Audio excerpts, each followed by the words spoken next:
welcome to another episode of Absolutely Fascinating. I forgot my own intro, and this is only episode number 1, 2 technically.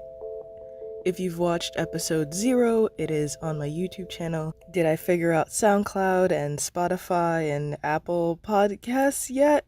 Absolutely not. But we'll cross that bridge when we get there, okay? For now, YouTube. Thank you so much for being a platform, and thank you so much to you listeners for coming back to another episode. It's been a long while. It's been about a month. Actually, it's been almost 2 months or more by now since my last episode. I was debating whether or not to make this a monthly podcast or a bi-weekly podcast, but anyways, let's get to the focus of this topic.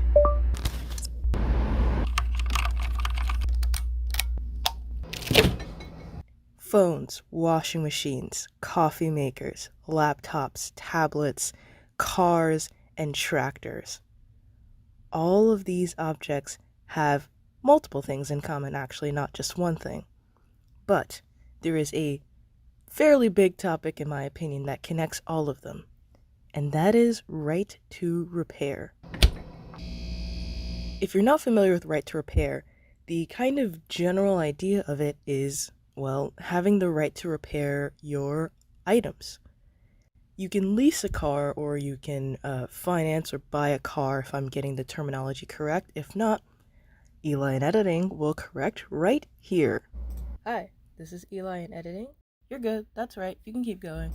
Basically, right to repair is asking or trying to get the right to fix the technology you buy. Now, some people might say, well, yeah, if I have a tablet, I can go either to the tablet provider or to a repair shop to repair the tablet, right? Not necessarily. As technology gets, for lack of better words, more advanced, more pieces of that technology get soldered together or combined together, which means one piece of technology will ultimately affect another piece of technology.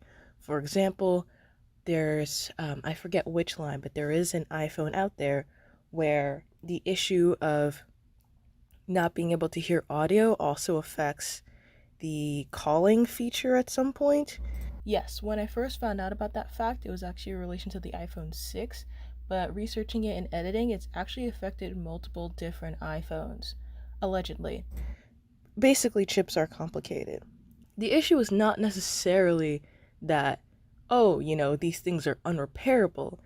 It's the fact that the tools or the replacement parts to repair things are being strictly limited by the product manufacturer, or there are things put in place that limit third parties from repairing the device. Now, there are arguments on both sides of this, and that's why I was kind of debating talking about this topic now, but I'm really, really excited because it's starting to get really, really big. Eli in Editing, interject here. I do not want to touch my phone and mess with the audio at this point. You already have. It's okay. I did my best. There is a content creator. Hey everybody, how's it going? Lewis Rossmann, who has been making videos about right to repair for some time, and recently 2 other content creators. Full marks for presentation, by the way, guys. Linus, best known for Linus Tech Tips. Hey, what's up, guys? MKBHD here. AKA Marques Brownlee.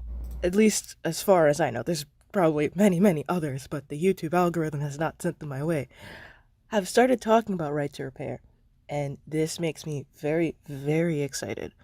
I know that in my personal life, not a lot of people will know that I've had a lot of feelings about right to repair, but they probably know that I have a lot of feelings about e-waste.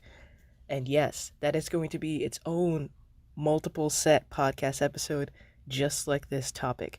It's not going to be back to back, but when they're all out, I will make a playlist on YouTube that has all of the episodes put together. I just want to be able to... I'm like turning a lot, so apologies if the audio keeps rotating outwards. I'm just very excited and I'm moving a lot. But yes, I want to make sure I give these topics time, so I'd much rather spread it out and have other episodes in between right to repair and e-waste related episodes. So for right now, this is kind of the intro, my just getting started, hey, here's what's going on, right to repair episode. Take this as a jumping off point to go into research and to get your own arguments and ideas from it. This is kind of a overlooking or overview take of right to repair. I'm going to correct myself as I make more episodes, as I always will try to do for all of my episodes of this podcast. But for right now, I just really want to jump in and say I'm very excited that right to repair is starting to be discussed more. I think especially with the pandemic happening and students really relying upon technology, I mean, you're having children being trusted with tablets.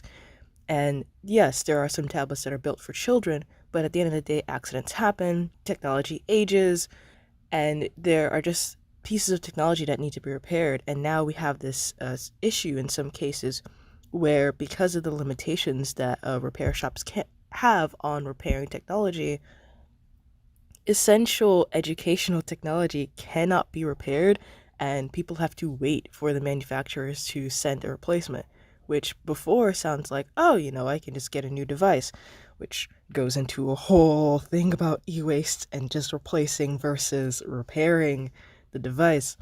But that can mean, a week or weeks or months where a student is not being fully educated to their full extent. This is speaking in theory. I will get specific examples in later episodes. Again, this is just an overview, kind of just giving general examples. Whenever I find a source, I will cite it in the description of the video. If I can figure out Apple Podcasts and Spotify and other podcast platforms, I will try to put the sources there. Worst case scenario, I will just make a little audio bite where I just list out the sources. I want to be very clear about where my sources are coming from, especially for a podcast that's about learning and educating yourself and finding out about I feel like I've given a lot of disclaimers between things. Some people argue that by giving out access to chips or parts or blueprints and whatnot, we're allowing people to be able to possibly mess with the device and do bad repairs. Are these trusted repair sources? Are these trusted individuals to repair the device? What are they going to do?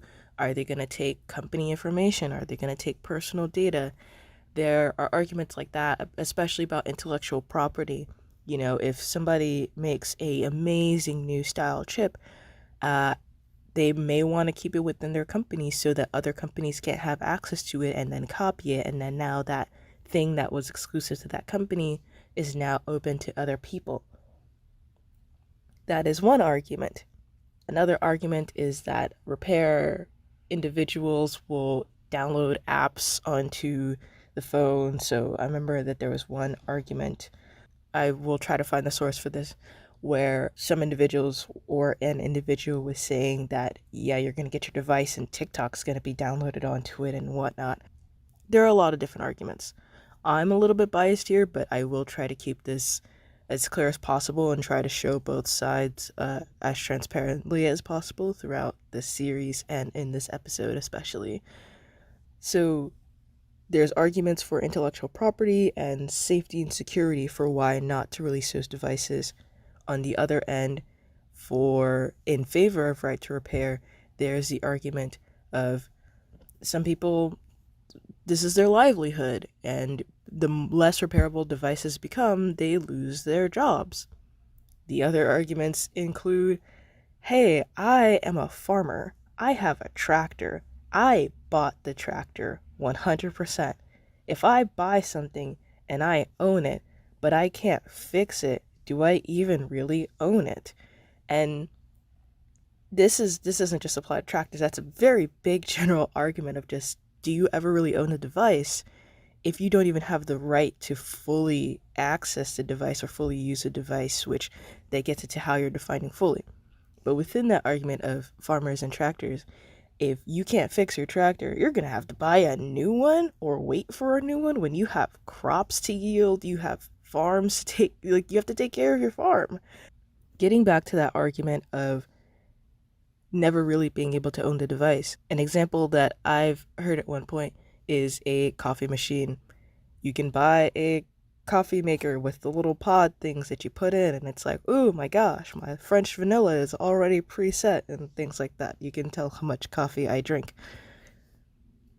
But if you don't use certain coffee pods and whatnot, it can actually cause the machine to malfunction, which that goes into a whole thing of just, well, why do I need to use this brand specific coffee pod for this coffee machine I bought? It's not my fault that you don't provide the specific flavor that I would like this morning, and this other company does.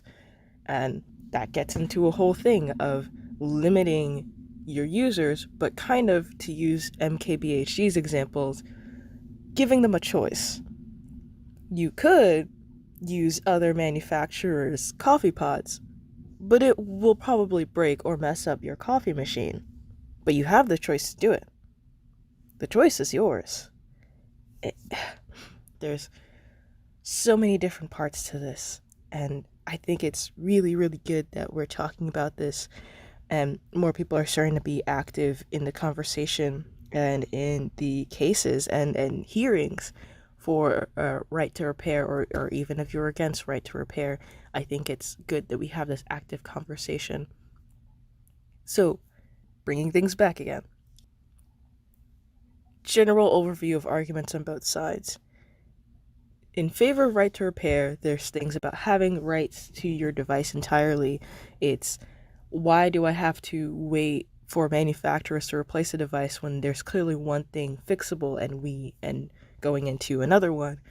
Some devices are just really needed in the moment, and having somebody in the community able to repair it is a lot better, more efficient, and provides jobs, going into another argument, than having to wait for a manufacturer to try to repair or fix it, or have to go through some pseudo approval process by the manufacturer or for the manufacturer in order to fix the device.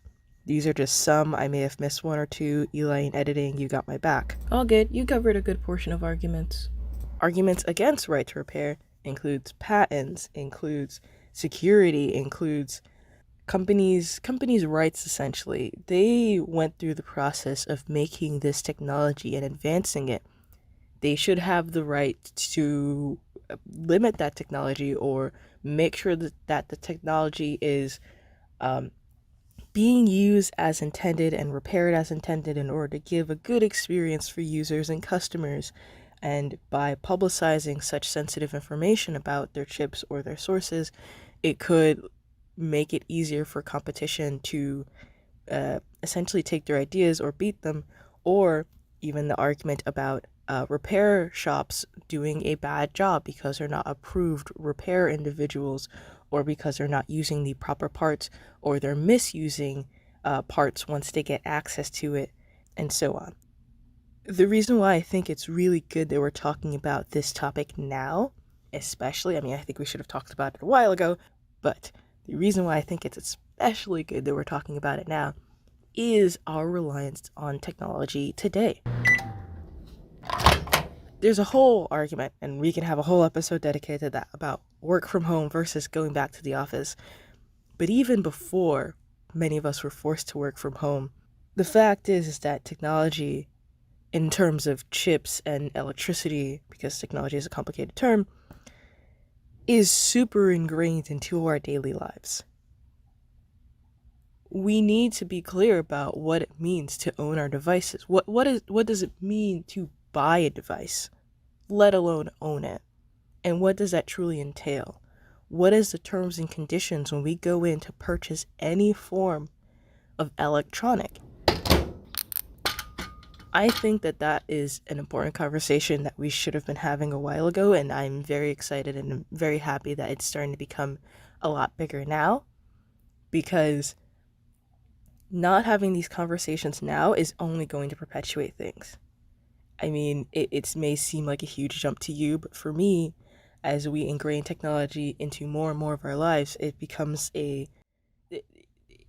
there's a bigger conversation of the line between when it's actually the company's idea and when it's the company's product and when it's yours.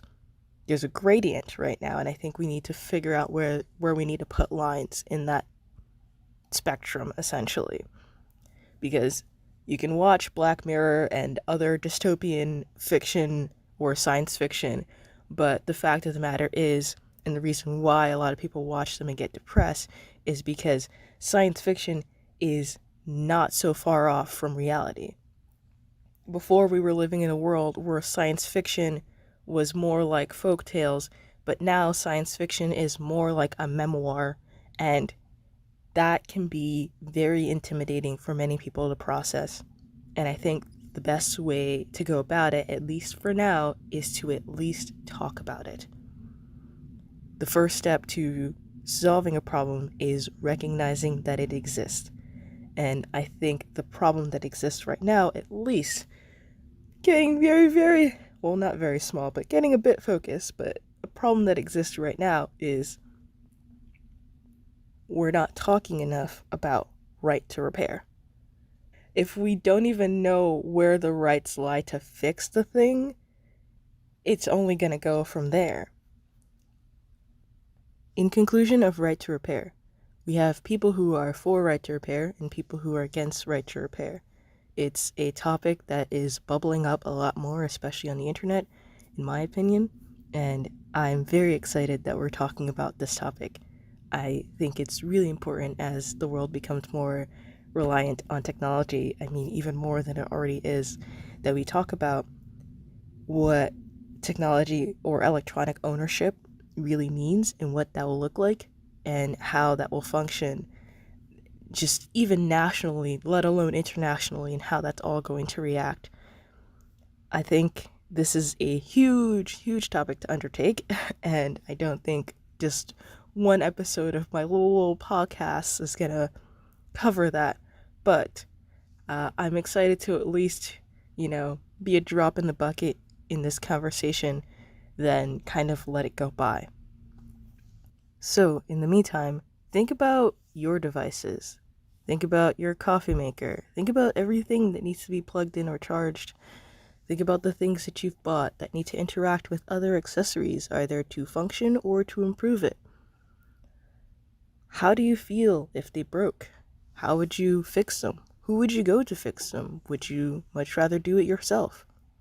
These are just a few thoughts, maybe some questions if you want to comment or interact or have these discussions in your private life. I think this is interesting, and this is only part one to a larger discussion about right to repair in general, but also on this podcast. So thank you so much for listening. Thank you for waiting a whole month, 2 months for this episode.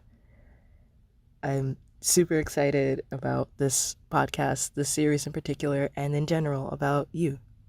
And you listening to the ramblings of the astronaut in a galaxy of thoughts and ideas and topics and whatnot.